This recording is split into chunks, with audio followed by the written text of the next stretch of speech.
All right, so tonight was kind of a rough one. Right now I'm soaking my feet, which is giving me a lot of relief, and so that's a good thing. I'm trying to make sure that my bowl of water isn't like banging into the stand that the camera's setting on.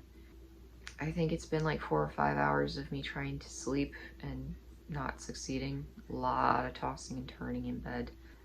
I kept having pain in my foot because I guess my foot is broken, and the pain was enough to keep me awake.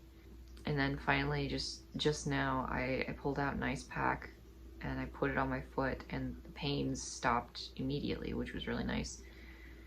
But the itching and the zapping and the electric feeling didn't go away, and so then I realized that I was just it was time to call it quits. It was time to take a break from the whole trying to sleep thing. It wasn't happening. So then I had to kind of wake myself up, and I'm still in the process of doing that, as you can probably see. I'm soaking my feet in warm water, which helps with both the zaps and the pain, so that's good.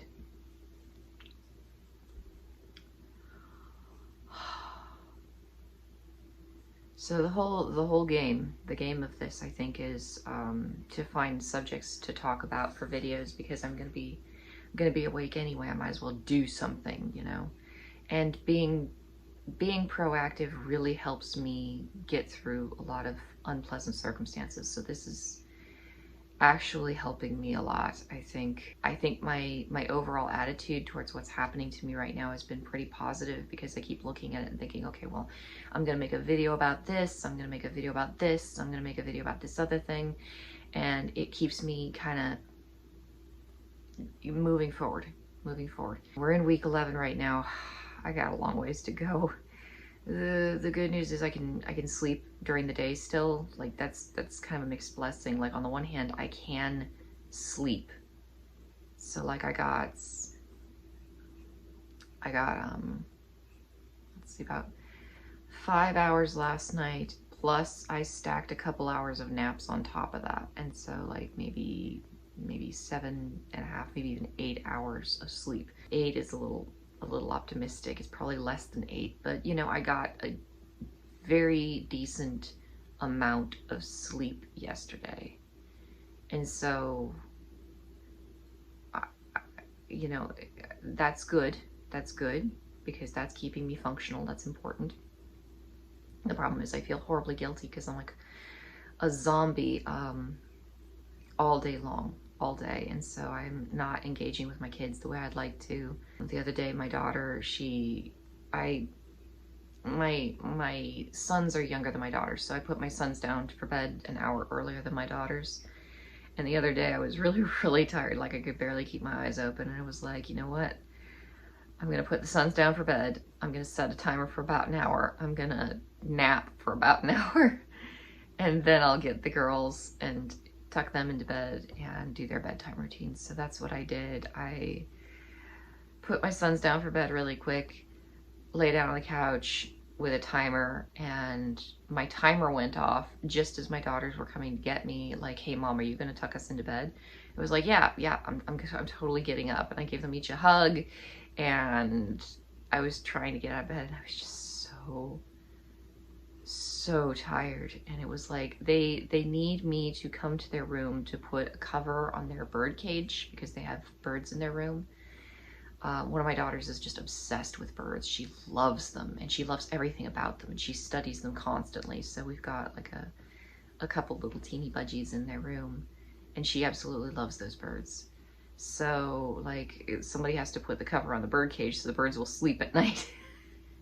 Because with the night lights, they will not sleep otherwise, and it helps to keep them warm and everything. So I needed to go to their room to put that cover on, because they don't have the reach to get it on themselves. And I looked at my older daughter and I was like, is there any way that you can get it on yourself? She's like, no. I was like, can you try? She's like, mom, you're lazy. And I'm just lying in bed like, I can't argue with that. And I'm sitting there thinking, you know, what kind of a lesson am I teaching to my kids? I don't want them to think that pregnancy automatically turns a woman into a slug who just lies on the couch all day long. I don't want to be that person, and I don't want to model that to my children. I can't sleep at night. I can't sleep at night. So it's life. It's a struggle. And life is, you know, if life was easy, life would be boring, and I would definitely hate for life to be boring. So here we are. My foot hurts. I don't know what's going on with that. I probably should have gone for the x-ray. I probably should have been like, yep, just take the x-ray. That way we have a clear idea what we're dealing with. But the risk was so minimal. You know, they could have covered my entire body with big, huge, you know, big, huge pads that had like either, like, I don't know, lead padding or something like that. I don't know what all they use, but like protective coverings to keep the baby safe. The risk was so minimal, but I've just had so much weird shit go on with my pregnancies. Is like, do I really, really want to take that chance? Because I mean, I won the lottery too many times, you know, and not in a good way. I think my risk of having a uterine atony and bleed out after an abortion was like 1 in 500, but I had it.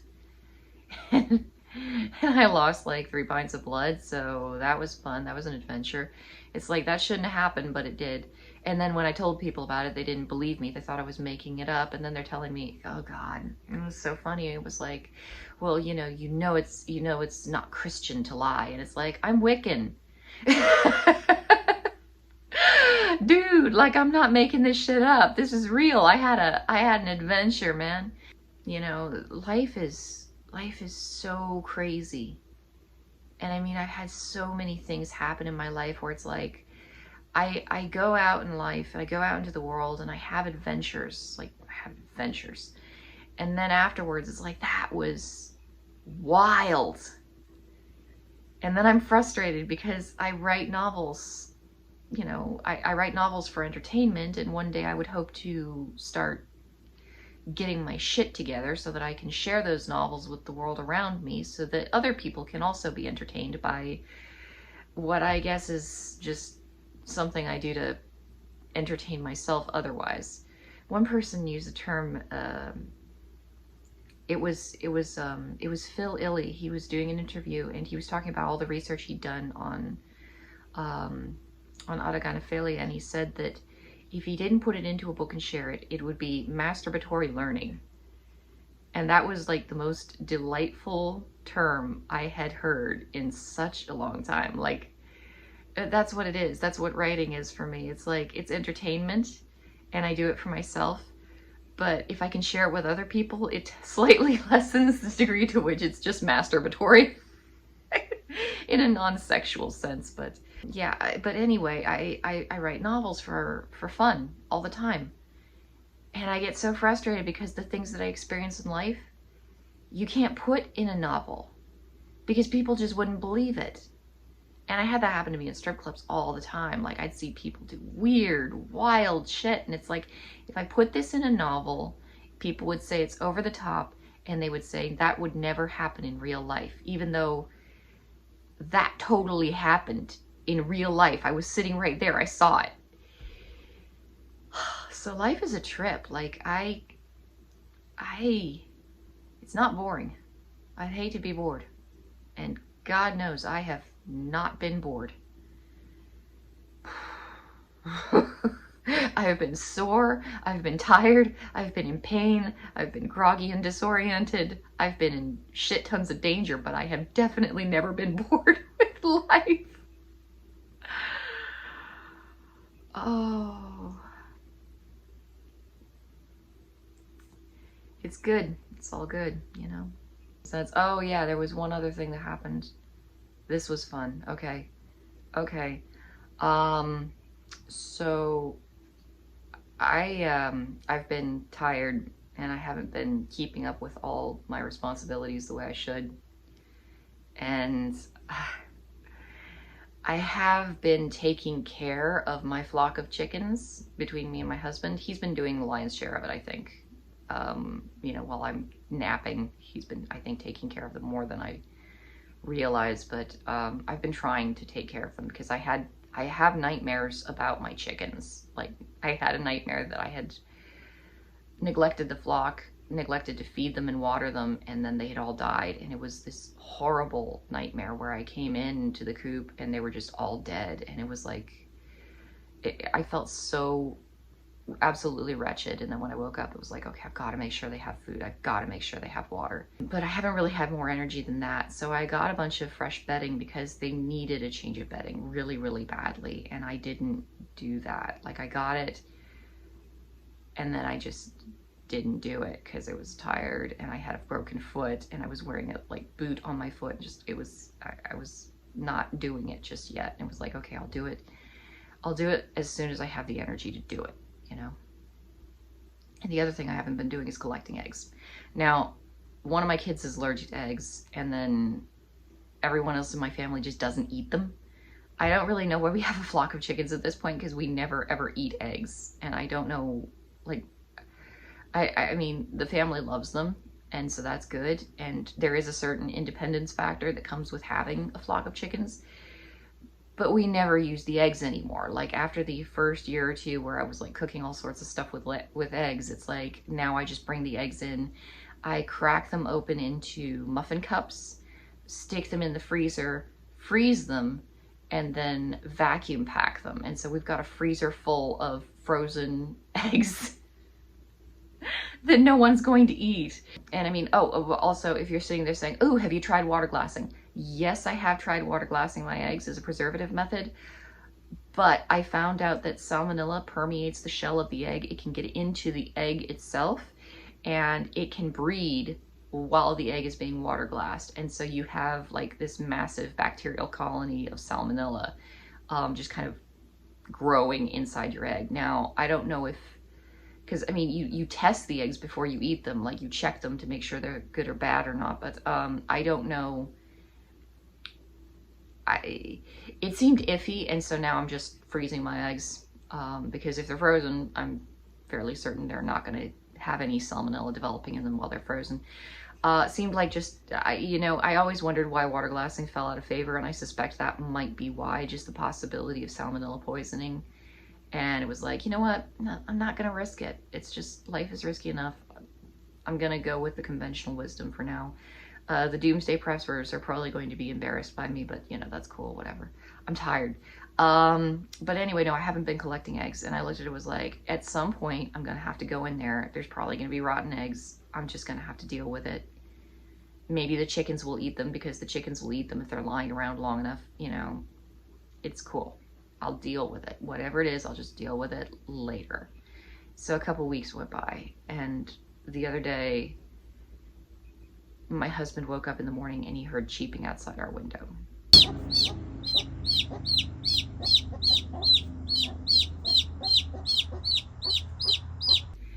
And so I get this text message from my husband while I'm taking my son to his doctor's appointment, and it's like, you haven't collected the eggs in a while. Would you care to explain yourself? Now, I didn't see the accompanying video that came with that because my husband doesn't usually talk to me like that. So the first thing I thought is, oh crap. We hatched a chick, didn't we? Just from that text alone, would you care to explain yourself? It's like, oh shit, we hatched a chick. So, you know, I drive my son home from his doctor's appointment. I didn't realize there was a video that had come with the text. I didn't even look at it. I just went straight into the house, straight to the bedroom, like my husband's office. And I walk in, and my husband isn't there, but I can hear through the window this little teeny cheep, cheep, cheep, cheep. And it was like, oh no, no. So I run outside, and my husband is outside trying to clean up the chicken coop a little bit. And sure enough, this hen is in the worst possible location. She's hunkered down. She cannot be moved. We tried. I tried. It was a mistake. She got very agitated, and so I put her right back. And she has a chick.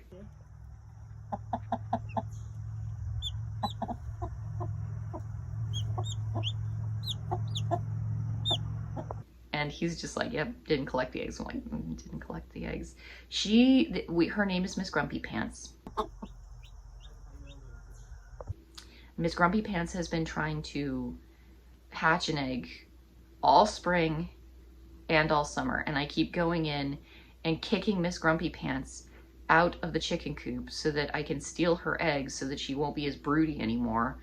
And it's just been this constant battle. Like, she is a broody hen. She wanted to hatch some damn eggs, and she was doing everything she could to make that happen.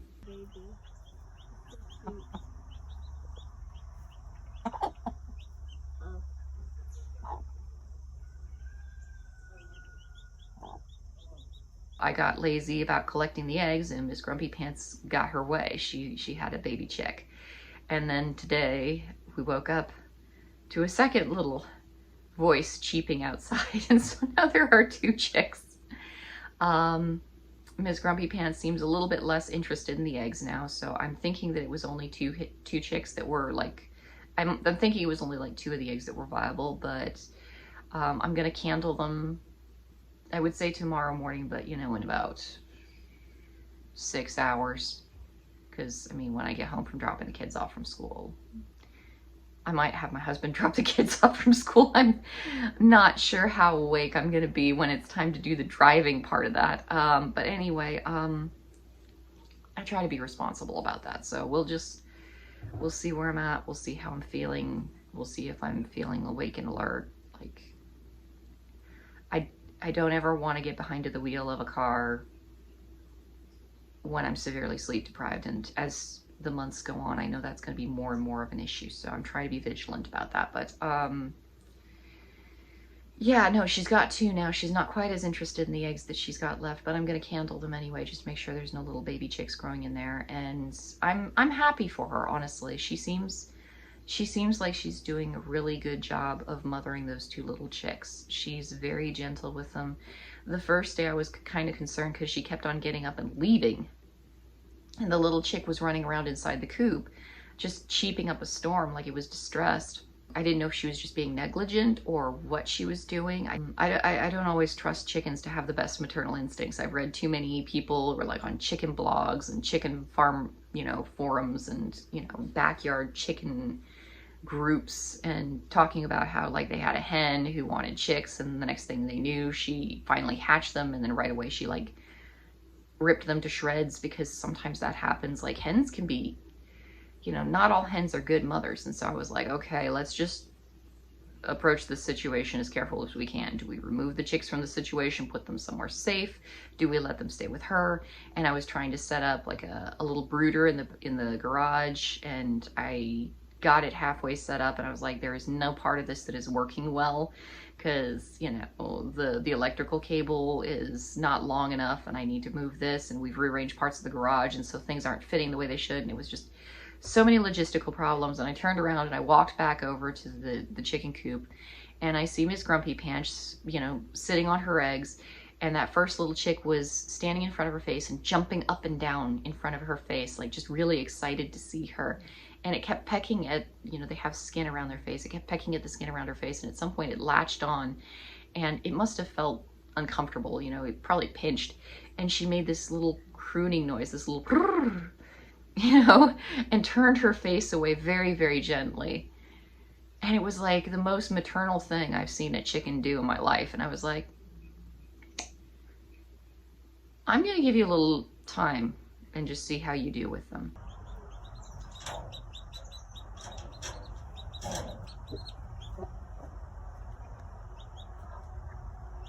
She's been great. Like, it's only been 2 days, and there are so many things that can go wrong because they're in the coop. I'm not confident that those chicks are going to be able to find their way back up the run ladder in order to get back into the coop if they fall out of it. And so, like, we're trying to figure out, like, how do we keep the chicks from getting themselves killed? I don't trust the rest of the flock. They've been really good. The rest of the flock has been leaving Miss Grumpy Pants way the hell alone. They have not been invading her space at all.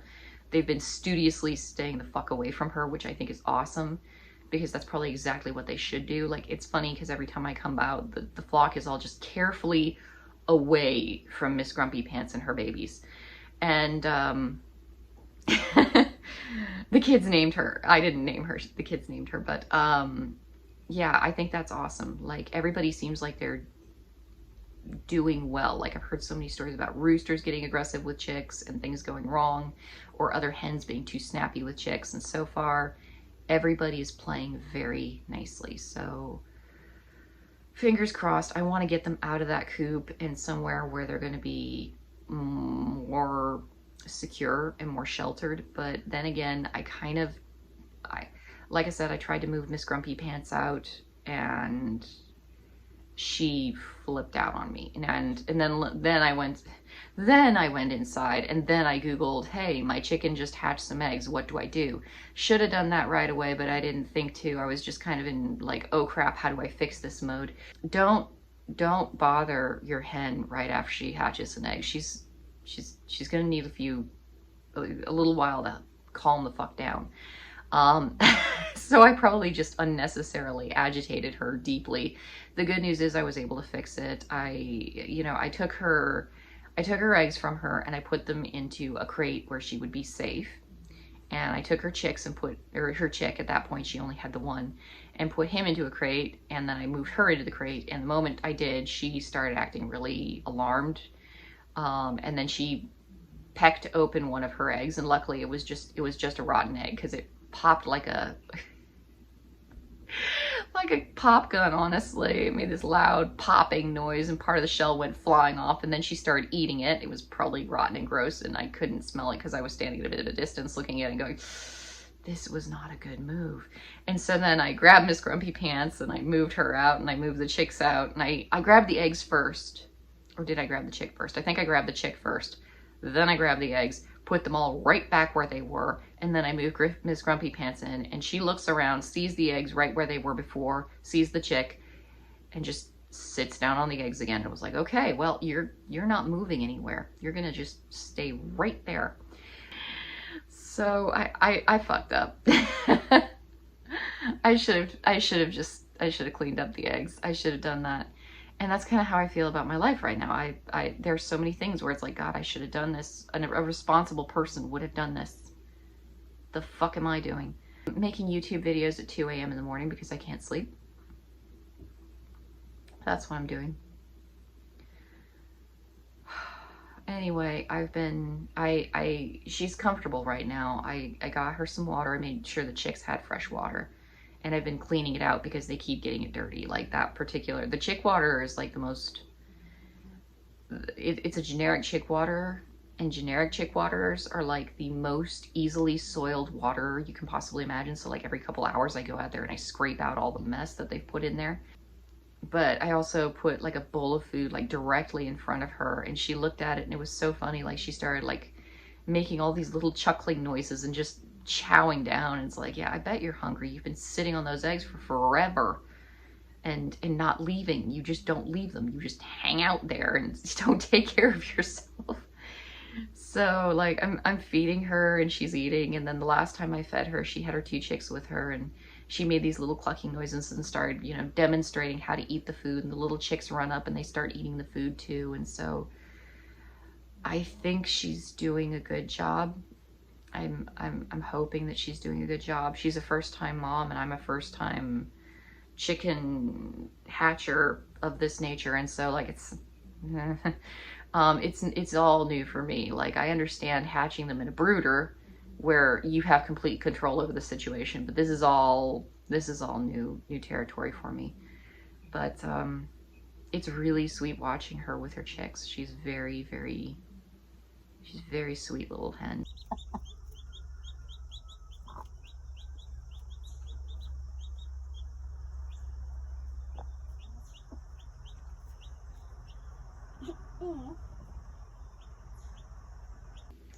If things keep going well over the next week or so, I'm probably going to tag her leg so that we can distinguish her from the other 2 cuckoo Morans that we have, and make sure that she doesn't get culled. Because we're gonna have to do a culling.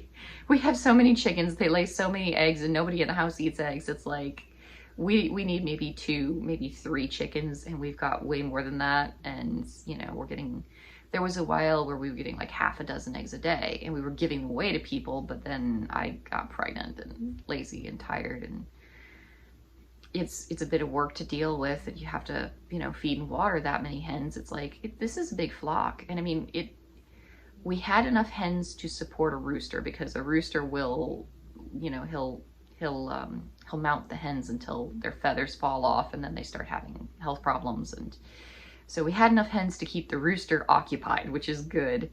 But now we have chicks, and my husband picked up the rooster and was like, you know, I think it's time that we call him. I was like, yeah, yep, yep. Cut his head off, give me his feathers, and then we'll eat the meat. It'll be awesome. I might end up doing that. I don't know how I'm going to be awake enough to do that. It takes a bit of energy, and I've done it. God knows I've done it several times, but I'm so tired. But yeah, that's our adventure in chicken care. I need to get more videos and post them. I'll probably post those as like YouTube shorts. It'll be like little random YouTube shorts of the chickens. Because, I mean, newborn chicks are adorable, so, I mean, I might as well, and Miss Grumpy Pants is very sweet with them, so, again, I might as well. Yeah, so that's cool. I'm gonna call it for the night. My feet are not currently zapping at me, which is a nice change. I'm probably gonna listen to something on, you know, there was a political thing I was listening to on YouTube that was kind of interesting.